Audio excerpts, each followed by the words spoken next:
Estimados alumnos, buenas tardes. Vamos a comenzar ahora a estudiar la posición de equilibrio de los cuerpos, la posición de equilibrio de los cuerpos elásticos que son sometidos a la acción de unas fuerzas y por causa de ellas ella se deforma. Llega a una posición en que el cuerpo se queda reposando.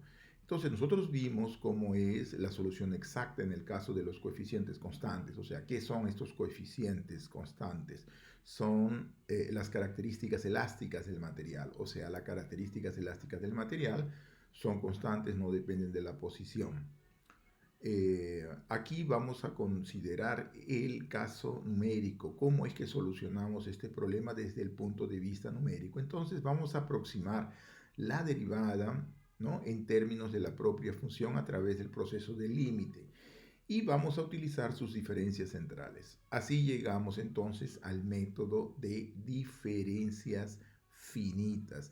Este sistema de ecuaciones de diferencias finitas nos produce una ecuación de diferencia que nosotros la resolvemos utilizando la resolución de sistemas de ecuaciones lineales y así obtenemos nuestra solución aproximada.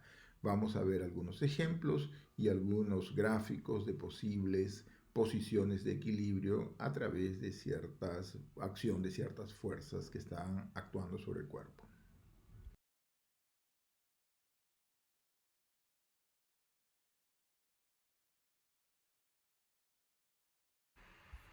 Vamos a recordar aquello que fue hecho en el aula pasada. Primero vimos la ecuación de primera orden. La ecuación de primera orden es una ecuación en donde aparece como incógnita la función que envolviendo derivadas hasta de primer orden. Y estas ecuaciones de primer orden son de este tipo, en donde vuelve una derivada de primer orden y después la propia función igual a una función f que es un dato. Estas ecuaciones son relativamente simples de calcular y se resuelven utilizando un método que es llamado de factor integrante. Este método de factor integrante consiste en multiplicar la ecuación por un exponencial, el exponencial de la integral del coeficiente que está afectando a la función en la ecuación. Si A es constante, entonces el factor integrante es el propio exponencial. Entonces, ¿qué cosa es lo que se hace? Multiplicamos este exponencial por la ecuación diferencial de primer orden y obtenemos exactamente eso. Si ustedes ven la ecuación diferencial, después de multiplicarla por exponencial término a término, obtenemos esa expresión. Ahí inmediatamente, si observamos con cuidado el primer miembro de esta última ecuación, vamos a percibir que ella es exactamente la derivada de un producto. Podemos verificar esta derivada utilizando las reglas de la derivada de un producto y obtenemos entonces el primer miembro. Entonces de aquí automáticamente ya tenemos cómo calcular la solución, porque aplicamos simplemente la integral, la integramos, tenemos dos funciones que son iguales, por tanto sus integrales van a ser iguales, y usando el teorema fundamental del cálculo obtenemos esa diferencia en el primer miembro que debe de ser igual a la integral que está en el segundo miembro. Colocamos el exponencial para multiplicar en esta expresión, multiplicamos por el exponencial de menos ax y la función está dada de esa forma.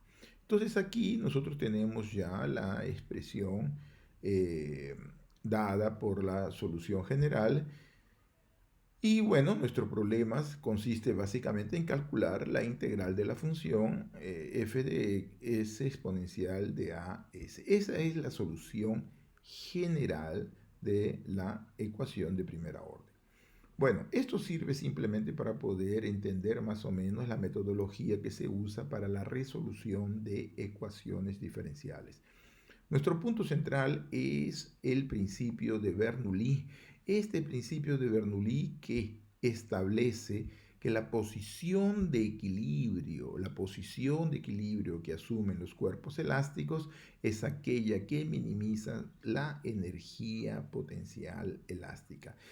Usamos este principio para poder encontrar la posición equilibrio de vigas, de cuerpos elásticos que son sometidas a la acción de ciertas fuerzas. Por ejemplo, Si nosotros tenemos ahí una viga en la cual que está siendo sometida sobre una fuerza distribuida, como la que vemos ahí, una fuerza distribuida de la forma I igual a f de x, esta viga se deforma y se deforma de tal manera de que se queda una viga curva.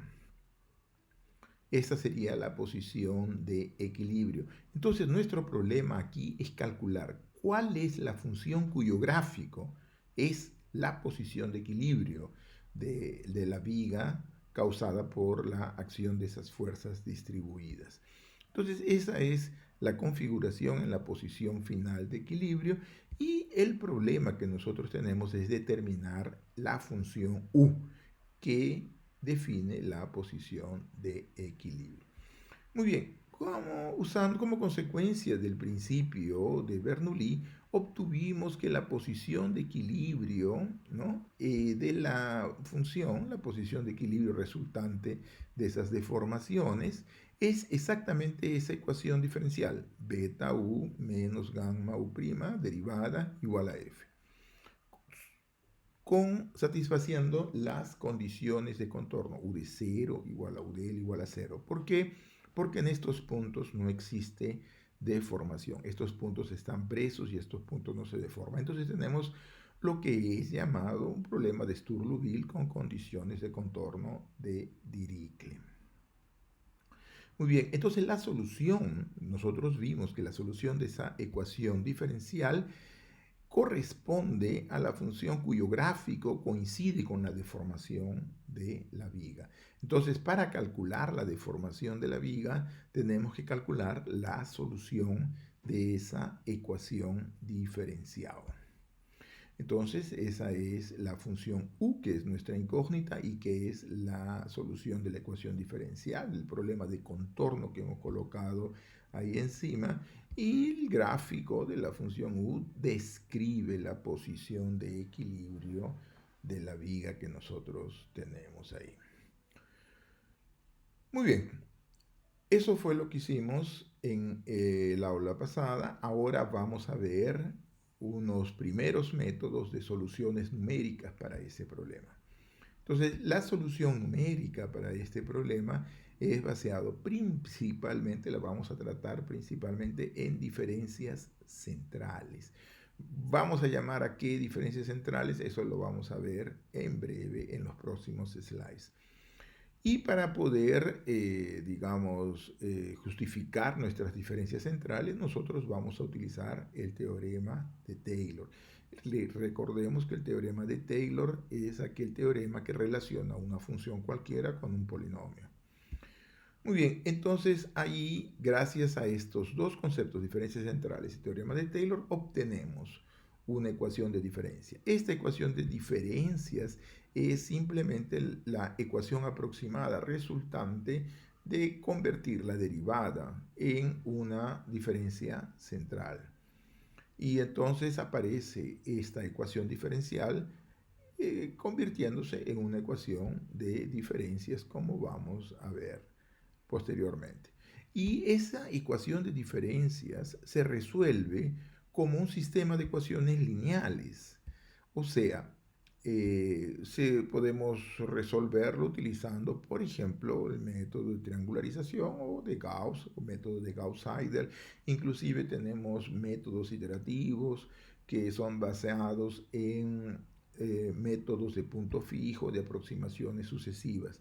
Lo importante aquí es identificar la matriz de coeficientes asociada a nuestro problema. Y en este caso, en los casos unidimensionales, para el caso de ecuaciones de segunda orden, corresponden a matrices tridiagonales. Y vamos a ver las diferentes aplicaciones que este método de diferencias finitas tiene, que es extremadamente usado en los problemas de ingeniería. Muy bien, nuestro punto de partida entonces es el teorema de Taylor. ¿Qué establece el teorema de Taylor? Nos dice que si tenemos una función cualquiera definida de un intervalo AB, m más 1 veces diferenciable, o sea que sea relativamente suave, entonces para cualquier A y cualquier número alfa, o sea, cualquier número alfa y cualquier número X dentro del intervalo, va a existir una constante de tal forma que la función que ustedes ven al lado izquierdo, f de x, se iguala a un polinomio. Observe que en el segundo miembro tenemos la sumatoria y potencias de x menos alfa, o sea, son polinomios con coeficientes, alfa está fijo, x está variando, entonces tenemos un polinomio, ese polinomio llamado de Taylor. Y el término que está en azul es la corrección, o sea, mi función la igualo a un polinomio y claro, mi función no es un polinomio, entonces hay una diferencia. Esa diferencia va a ser la corrección o el error que se comete cuando se aproxima la función a un polinomio. O sea, esto de aquí es extremadamente importante. ¿Por qué? Porque si nosotros nos ponemos a pensar, prácticamente todas las funciones que nosotros conocemos son funciones nominales. Por ejemplo, seno, coseno, tangente, cotangente, logaritmos, exponenciales. Son funciones nominales en el sentido de que la definición de esta función no nos dice qué operaciones tenemos que realizar para poder calcular el valor de la función en un cierto punto. Por ejemplo, si nosotros queremos calcular cuánto vale el seno de 1, ¿qué operación nos está indicando hacer esta función? No nos está indicando nada. Si queremos, por ejemplo, decir, bueno, queremos extraer la raíz cúbica de 100, ¿qué operación aritmética o qué conjunto de operaciones aritméticas tendríamos que realizar para poder encontrar el valor de la raíz cúbica de 100? Tampoco nos dice. En cambio, la única función que describe aritméticamente son los polinomios. Los polinomios, por ejemplo, si se toma un polinomio cualquiera, por ejemplo, x al cuadrado, lo evalúan en 1 y ustedes calculan x cuadrado de 1 vale 1, de 2 vale 4, de 3 vale 9 y así sucesivamente. Inclusive pueden calcular la raíz de 3 cuartos, 3 medios, en fin, cualquier número, todo polinomio está indicando el número de operaciones aritméticas que ustedes tienen que hacer para poder obtener la imagen correspondiente, cosa que no es posible, por ejemplo, con las otras funciones que ustedes conocen, con el seno, coseno, logaritmo, exponencial, en fin, esas de ahí son funciones nominales. En cambio, el polinomio es un polinomio que te está diciendo cuáles son las operaciones aritméticas que debes realizar para poder encontrar el valor numérico de la función. Entonces, aquí está la importancia del polinomio. El polinomio, entonces, yo aproximar una función cualquiera, tipo exponencial, seno, coseno, tangente, cotangente, por un polinomio, me está diciendo que yo voy a poder calcular los valores de este polinomio y, por tanto, aproximar los valores de estas funciones a las cuales no sé calcular. Y más importante aún, que nos da el error que nosotros cometemos cuando aproximamos la función por el polinomio. El término en azul corresponde al error que se comete cuando se aproxima la función por el correspondiente polinomio de Taylor. Observe que en el denominador nosotros tenemos m más 1 factorial y cuando m es relativamente grande el término es bastante pequeño. Entonces, a medida que el grado del polinomio de Taylor es mayor, la aproximación es más buena siempre que tengamos un intervalo relativamente pequeño. Muy bien, vamos a ver algunos ejemplos gráficos. Por ejemplo, si nosotros tenemos esta función 1 partido por 1 más x al cuadrado, vamos a calcularle los polinomios correspondientes. Polinomio de Taylor de grado 2 y el polinomio de Taylor de grado 4 de esa función f. Vamos a mostrar los gráficos apenas. Entonces aquí fíjense, la línea más gruesa, más oscura, está representando el gráfico de la función f de x. Y el polinomio de Taylor de grado 2 sería esa parábola donde es dado por 1 menos x al cuadrado. Entonces, fíjense cómo este polinomio se aproxima en una vecindad de 0 prácticamente de forma idéntica a la función que nosotros queremos determinar. Entonces, ¿qué cosa quiere decir? Que dentro de un intervalo donde está el 0, un intervalo relativamente pequeño, el polinomio de Taylor y la función 1 partido por 1 más x al cuadrado prácticamente son iguales. Ahora, si nosotros queremos el polinomio de grado 4, observen cómo se comporta de una forma mejor el intervalo, inclusive donde esta aproximación es buena, es un poco más grande. Y ahí tenemos que la función 1 partido por x al cuadrado se aproxima a la función, al polinomio entero de grado 4. Y observe que este polinomio de grado 4 es relativamente simple de calcular sus valores, ¿no? Este es el principal efecto que nosotros tenemos del teorema de Taylor. Muy bien, por tanto, el polinomio de Taylor puede ser escrito como una función, o sea, la desarrollamos f de x más h, desarrollamos alrededor de h. Entonces dejamos fijo el x y h lo hacemos variar. Entonces, cuando desarrollamos el polinomio de Taylor, nos queda un polinomio en h.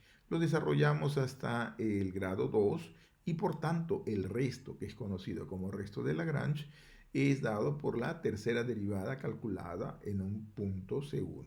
O sea, ese va a ser el error que se comete de aproximar ese polinomio de grado 2 a la función original f.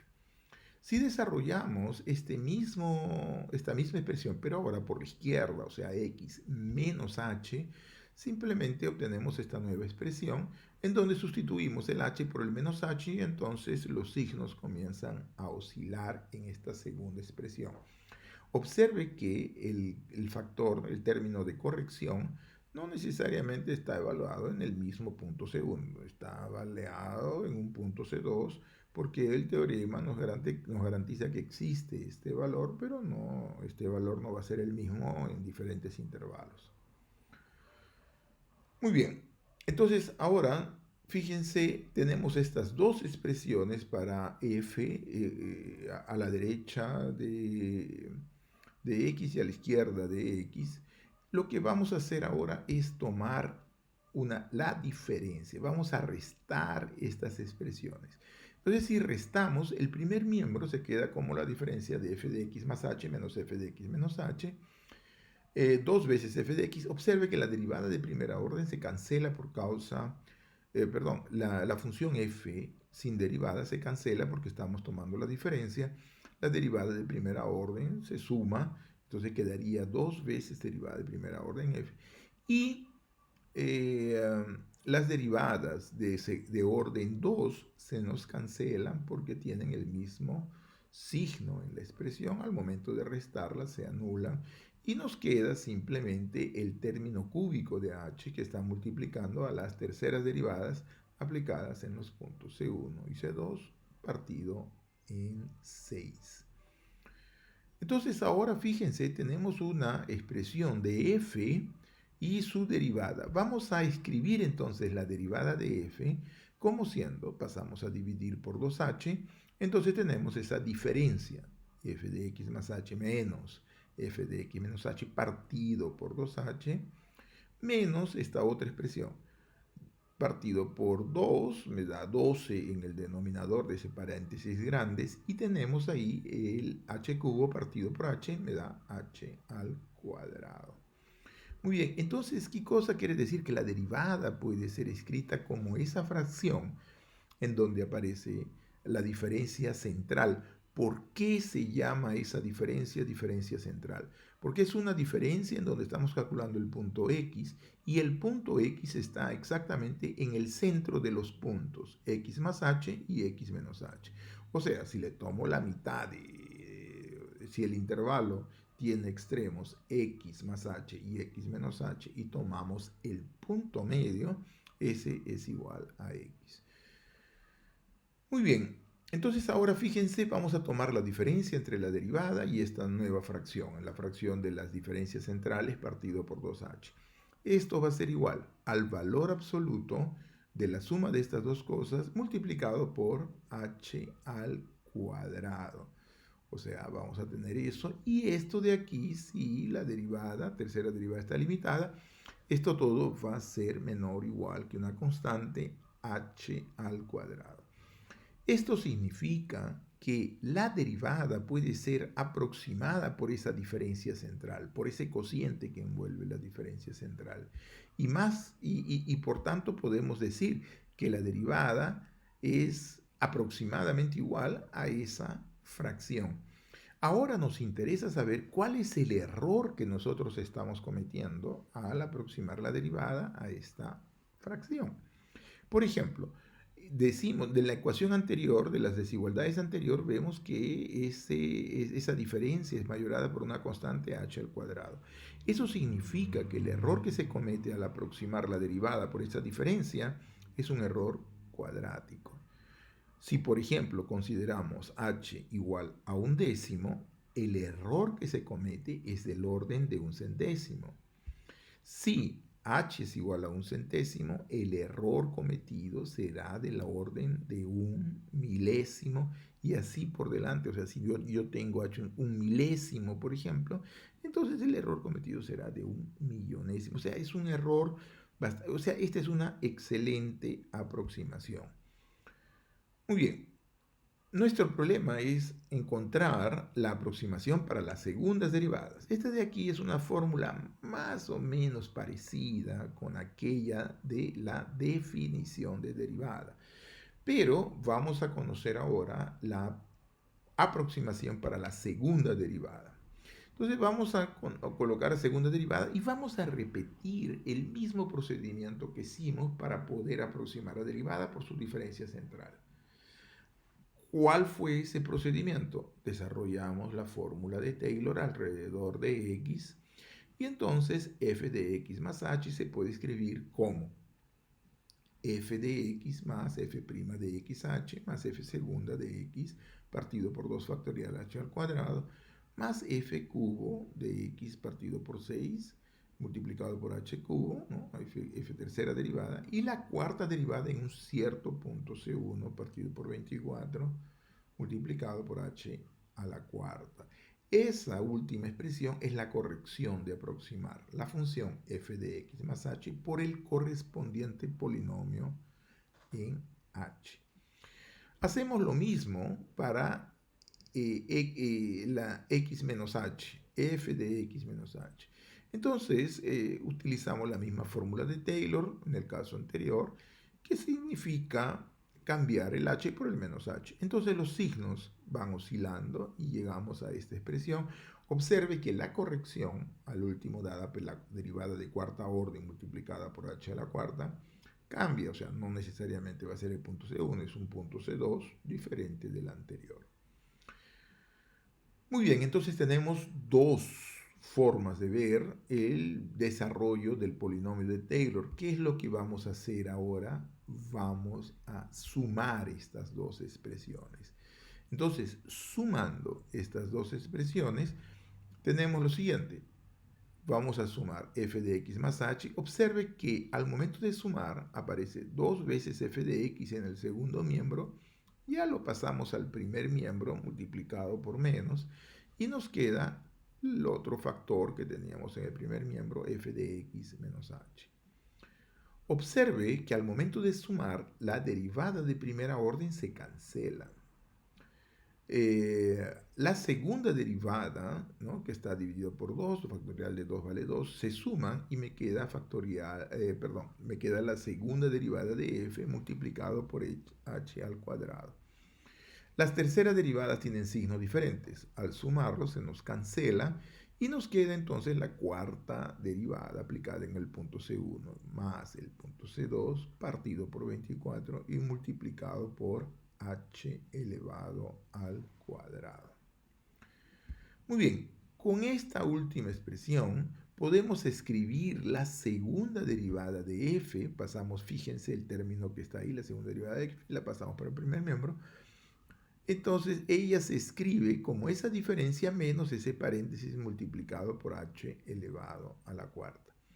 Si dividimos por h al cuadrado, entonces la segunda derivada va a ser esa fracción menos el paréntesis multiplicado por h al cuadrado. Muy bien, tomamos la diferencia, f segunda derivada de f menos esa fracción. Esta fracción es también llamada de diferencia central. Es una diferencia central de segunda orden, observen. Y ahí entonces el numerador está dada por f de x más h menos 2 veces f de x más f de x menos h partido por h al cuadrado. Esta es llamada una diferencia central. ¿Por qué? Porque x es el punto medio entre x más h y x menos h. De la igualdad anterior obtenemos esta igualdad en donde el segundo miembro, el valor absoluto del paréntesis, multiplicado por h al cuadrado. Entonces, si la derivada tiene si la función tiene cuatro derivadas continuas, limitadas, esta última expresión puede ser mayorada por una constante multiplicada por h al cuadrado. Entonces, aquí prácticamente repetimos el mismo argumento que usamos para la aproximación de la primera derivada. O sea, esto significa que la segunda derivada puede ser aproximada por la diferencia central que nosotros vemos ahí de la siguiente forma. La segunda derivada es igual a esa fracción. ¿Y cuál es el error que se comete cuando se hace esa aproximación? El error, observen, es el ch al cuadrado. O sea, el error es un error cuadrático que depende de h. Nuevamente, si h, por ejemplo, fuese un décimo, entonces el error cometido de aproximar la segunda derivada por esa diferencia central será del orden de un centésimo. Si h es un centésimo, el error cometido de aproximar la segunda derivada por esa fracción va a ser del orden de un 10 milésimo. Y así sucesivamente. O sea, en la medida de que h va aumentando, el error que se comete es cada vez menor y cuadráticamente. Lo que hace de esta aproximación bastante eficiente. Muy bien, vamos entonces a recordar cuál es la ecuación de segunda orden con coeficientes constantes. Nosotros inclusive ya habíamos visto hasta la solución exacta de esta ecuación. La ecuación de segunda orden con coeficientes constantes que representa la posición de equilibrio de la viga es esa junta con sus condiciones de contorno. Muy bien, el método de elementos finitos, de diferencias finitas, perdón, consiste en hacer una partición al intervalo 0L donde está configurada la viga. Por ejemplo, nosotros tenemos nuestra viga ya deformada, y igual a u de x, que es la solución de esa ecuación diferencial. Y entonces nosotros vamos a aplicar este método de diferencias finitas para poder calcular la solución en cada uno de los puntos. Entonces, para esto hacemos una partición. Y esta partición va a ser una partición regular, o sea, vamos a colocar y puntos. Exactamente el mismo concepto de partición que ustedes ya conocen por la definición de la integral de Riemann. Muy bien, aquí entonces traemos todos estos puntos. Vamos a traer una partición de 9 puntos aquí. Y entonces el intervalo 0L se quedó partido en 9 subintervalos. ¿Correcto? Va desde 1 hasta 9. O sea, en realidad x0 sería el propio 0 y el x9 es igual a L. Todos estos subintervalos son constantes iguales a h.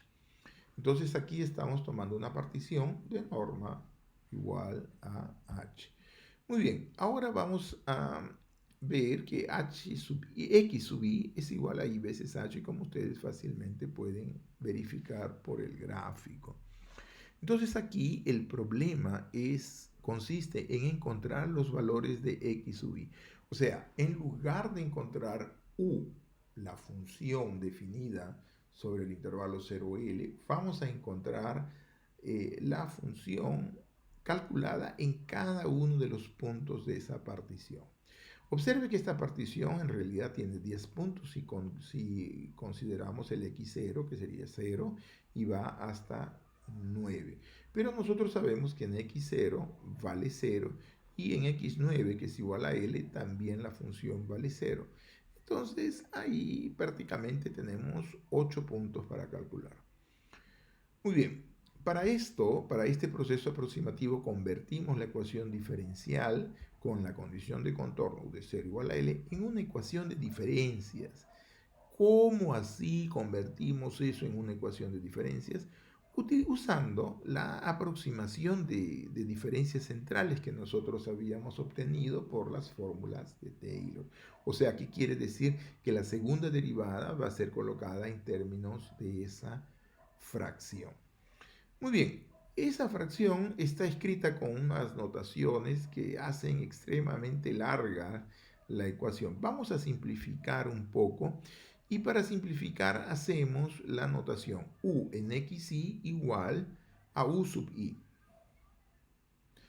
Entonces aquí observemos que notacionalmente se reducen bastante términos, porque u aplicado en x sub i hay dos paréntesis, ahí está el x, son tres símbolos adicionales con el 1 que tiene dos símbolos simplemente, y entonces realmente hay una economía de notación. Entonces, así el x sub i más h se escribe como siendo x sub i más 1, que se denota como u sub i más 1. Y análogamente para la diferencia, u de x sub i menos h es u de x sub i menos 1, que va a ser u sub i menos 1. Muy bien, entonces así tenemos, fíjense, que la segunda derivada con esta nueva notación va a ser aproximada de esa forma, que es una notación más leve, más compacta, más fácil de entender. Ahora, para hacer la sustitución, vamos a evaluar la ecuación diferencial que nosotros tenemos, esa ecuación, en el punto x sub i. Y aquí le vamos a adaptar las notaciones que nosotros habíamos considerado previamente. Entonces, usando la notación, sustituimos la segunda derivada aplicada en x sub i como siendo la fracción de diferencias centrales menos beta partido por gamma u sub i, ¿no?, que es la notación que habíamos adquirido, igual a 1 menos 1 partido por gamma f sub i. Entonces ahí nosotros ya tenemos una ecuación en donde nuestra incógnita es u sub 1, u sub 2, u sub 3 hasta el u sub 8, que tenemos que calcular. El U0 y el U9 ya sabemos que son los extremos del intervalo 0 y L, en donde la función se anula, por tanto eso no es incógnita, sino es un dato. Entonces, de esta forma, nosotros podemos reescribir esa ecuación encima multiplicando todo por h al cuadrado de la siguiente forma. Entonces, multiplicando por h al cuadrado obtenemos esta nueva desigualdad y ahí juntamos términos semejantes. Juntando términos semejantes encontramos esta última ecuación de diferencias. Muy bien, entonces vamos a seguir trabajando con esto y así convertimos la ecuación diferencial que nosotros hemos hecho con la condición de Dirichlet en un sistema de ecuaciones lineales, en donde nuestra incógnita va a ser u sub i, donde i está variando desde 1 hasta 8. ¿Por qué? Porque u sub 0 y u sub 9 es igual a u a 0, a u de 0 y a u de L igual a 0. Entonces, nuestro problema es encontrar los valores x sub 1, de u en x sub 1, de u en x sub 2, hasta de u en x sub 8. Y para construir este sistema de ecuaciones, por ejemplo, consideramos la ecuación de diferencias que habíamos acabado de definir. Para i igual a 1, por ejemplo, sustituimos. I igual a 1 sale u2 menos el paréntesis u1 menos u0. Observe que el coeficiente que nosotros tenemos van a ser constantes, o sea, los coeficientes no están variando con i. Las únicas expresiones que varían con i son simplemente el valor de la función. Para construir el sistema de ecuaciones hacemos, por ejemplo, i igual a 1 y obtenemos esa ecuación que ya lo habíamos visto. Si i fuese igual a 2, nos corresponde un número más, sería u3 menos el mismo paréntesis, u2, u1 igual a h al cuadrado partido por gamma multiplicado por f2. Si tomamos i3, por ejemplo, igual a 3, entonces la ecuación correspondiente sale u sub 4, u sub 3, u sub 2 igual a menos h al cuadrado partido por f. Y así sucesivamente, por ejemplo, hasta llegar a la u7, que sería esa expresión, y la u8, que nos da u9. Observe que u9 es 0 en realidad, y menos ese paréntesis u8 y u7. Entonces nosotros tenemos un sistema de ecuaciones lineales de 8 incógnitas y 8 ecuaciones, o sea, va desde i igual a 1 hasta 8, tenemos 8 ecuaciones, y 8 incógnitas que serían los puntos u sub 1, sub 2 hasta u sub 8.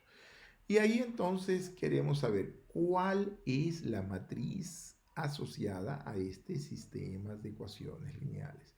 Entonces, si ustedes construyen su sistema de ecuaciones, considerando todos los coeficientes de las variables estas, van a obtener de que la matriz de coeficientes es dada por esta matriz. Observe que esta matriz es una matriz tridiagonal. O sea, la diagonal principal es toda constante, la diagonal que está encima de la principal también son todos términos constantes iguales a 1, y la que está debajo de la diagonal principal también son constantes e iguales a 1. O sea, es una matriz tremendamente simple de poder recordar. El tamaño es grande, pero las entradas y la forma de guardar estas informaciones dentro de la memoria del computador son relativamente simples. Muy bien, entonces esta es una matriz diagonal y la solución se puede resolver de una manera simple utilizando, por ejemplo, el proceso de triangularización. Obtenemos entonces así un sistema de ecuaciones lineales donde nuestra incógnita es denotada por el vector u, que tiene 8 componentes, desde u sub 1 hasta u sub 8. Y el vector datos, que sería un vector f, que tiene sus componentes desde f sub 1 hasta f sub 8.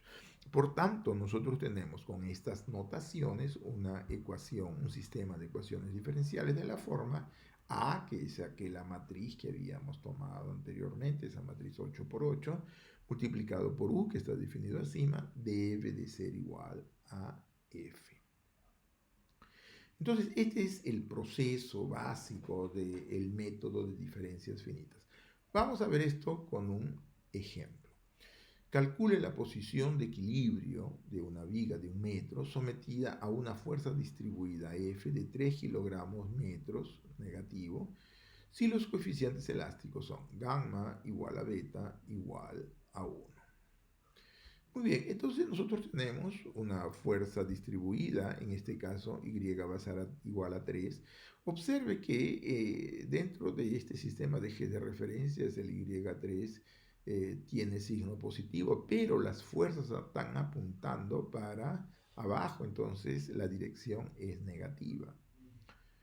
Así convertimos la ecuación diferencial, esa ecuación diferencial la convertimos en una ecuación de diferencias de esta forma que nosotros tenemos aquí. Y entonces nuestro problema se reduce a calcular cuánto que valen estos u sub i. Y el número de incógnitas va a estar asociado a la partición del intervalo. Entonces, si nosotros tenemos, por ejemplo, una partición de 5 subintervalos, entonces tenemos x sub 1, x sub 2, x sub 3, x sub 4, x sub 5. Pero x sub 5 es el último punto que es igual a L y por las condiciones de contorno, u de L vale 0, de la misma forma que u de 0 vale 0. Entonces, aquí tenemos apenas 4 puntos que son nuestras incógnitas. U5 y U0 son ya conocidos. Muy bien, entonces aquí tomamos como dato las hipótesis que nos dan es gamma igual a beta igual a 1 y ahí tenemos nuestra ecuación diferencial. La ecuación diferencial sería dada por u sub i más 1 menos ese paréntesis igual a esa otra expresión. Utilizamos los datos de nuestra partición. Hemos tomado h igual a 1/5, que sería 2 décimos, y aquí, por ejemplo, ya elevamos al cuadrado esta expresión, entonces si h es igual a 2 décimos, h al cuadrado va a ser 4 centésimos. ¿De dónde nosotros obtenemos de que esta diferencia va a ser igual a 0.12? ¿correcto? Entonces aquí para cada i tenemos una ecuación que tiene tres términos no nulos. Nuestro sistema tiene cuatro incógnitas, pero cada ecuación tiene apenas tres términos no nulos. Muy bien, entonces aquí obtenemos para i igual 1 esta primera ecuación y la resolvemos para i igual 1, igual 2, igual 3, igual 4. Entonces ahora vamos a escribir directamente este sistema a través del sistema matricial. Entonces observe que la diagonal principal, ¿no? En el caso de i igual a 1, ¿no? Es formada por esta matriz de coeficientes. Observe, cuando i es igual a 1 tenemos u0. u0 vale 0, por tanto sale para el otro lado. Y el primer término sería menos 20,4 u1. Y el u2 sería, tiene coeficiente igual a 1. Y eso se forma, así se monta la matriz de coeficientes con las incógnitas que serían u1, u2, u3, u4, que va a ser igual a la fuerza. Observe que en este caso la fuerza es constante y la fuerza estaba valiendo 3, pero tiene que ser multiplicada por h al cuadrado, entonces el resultado sería 12 centésimos para cada componente. El método de resolución para poder calcular las incógnitas, su sub 1, su 2, su 3 y su 4, la vamos a desarrollar en esta aula por el método de triangularización de Gauss. Entonces consideramos la matriz aumentada. ¿Qué es la matriz aumentada? Es nuestra matriz de coeficientes en donde acrecentamos la columna correspondiente a los datos. Entonces, ahora lo que tenemos que hacer es una serie de operaciones elementales de las matrices de tal forma de triangularizar esta matriz aumentada. ¿Qué significa triangularizar? Significa que debajo de la primera componente solamente vamos a tener una componente no nula y todas las restantes ceros. ¿Correcto? Entonces, así, por ejemplo, debajo de la diagonal principal, todos los términos tienen que anularse. Entonces, el objetivo es realizar una serie de operaciones elementales de tal manera que todos los términos que estén debajo de la diagonal principal sean ceros. Bueno, y entonces comenzamos nuestro proceso fila por fila. En la primera fila, ¿no? La dejamos exactamente igual que la que está, pero vamos a hacer una operación elemental para eliminar el 1 que está en la segunda fila.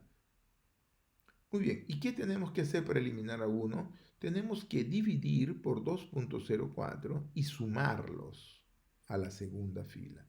Entonces, si nosotros multiplicamos así por 1 partido por 2.04 la expresión, el primer término queda menos 1. Lo sumamos con la segunda fila y obtenemos 0. Entonces, fíjense, de aquí repitiendo este proceso para cada término de la columna, vamos a tener la primera fila se mantiene exactamente igual. Al momento de hacer las operaciones indicadas, 1 partido por 2, 0.4 y sumado a la segunda fila, me da 0 en la primera componente. Haciendo la operación me da menos 1.1. Y observe que la tercera columna, en el segunda componente de la tercera columna, ya no hay nada porque si yo multiplico 0 por alguna cosa me da 0 y lo sumo con la columna, entonces sale 1 y entonces queda esa expresión. Y hacemos lo propio con la columna correspondiente a los datos. Multiplicamos 0.12 por 1 partido por 2, 0.4 y lo sumamos con 0.12 que está en la siguiente fila. Así obtenemos 0.18. Observe que este es el procedimiento que hemos hecho para triangularizar la segunda fila. La tercera y la cuarta permanecen exactamente iguales. Entonces ahora vamos a repetir este mismo procedimiento para cerrar la tercera fila debajo de la diagonal principal. Muy bien, para esto, ¿qué es lo que nosotros hacemos? Tomamos esta matriz que estaba ahí, que es la última que habíamos obtenido, y hacemos el mismo proceso. Solamente que ahora vamos a trabajar con la segunda fila. Entonces la segunda fila la multiplicamos por 1 partido por 5, 5. Así obtenemos en la diagonal principal menos 1 y lo sumamos con la tercera fila. Y hacemos estas operaciones para cada uno de los términos de la segunda fila. Y así, haciendo estos procesos, obtenemos esta otra matriz, o sea, cerramos los valores de la matriz debajo de la diagonal principal. Entonces ahora nos queda esta expresión y observe que ya hemos hecho este proceso para la tercera, nos resta apenas la cuarta fila.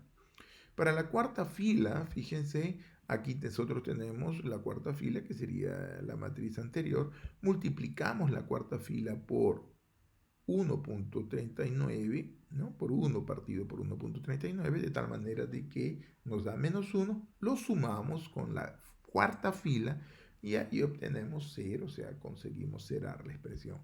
Repitiendo este proceso término, término con los demás, encontramos finalmente que la matriz se escribe de esa forma. Entonces ya hemos triangularizado la matriz. La matriz aumentada está triangularizada de esa forma. Y esta matriz corresponde al siguiente sistema de ecuaciones lineales.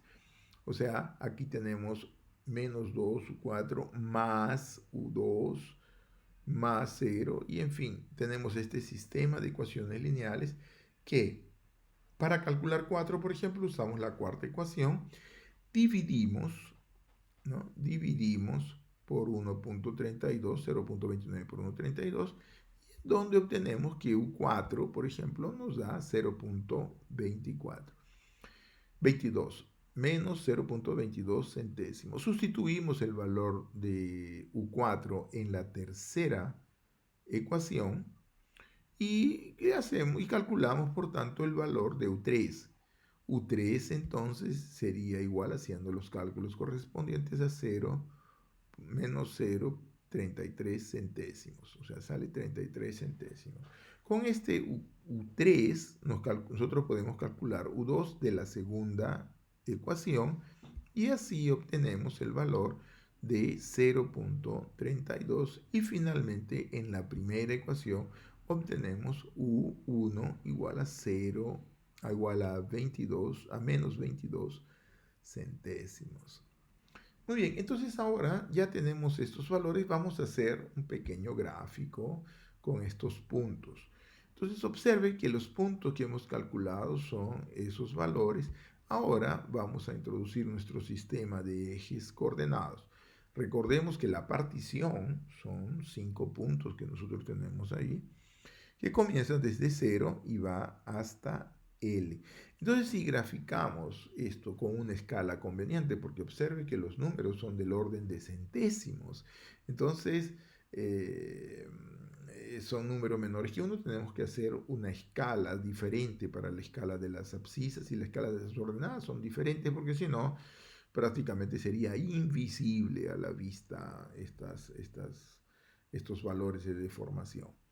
Entonces, si nosotros hacemos con una escala, vemos que los puntos obtenidos, observen, el primero, U0 vale 0, después viene menos 0.22, baja un poco más para menos 0.33, después sube un poco, menos 0.32 y vuelve a subir.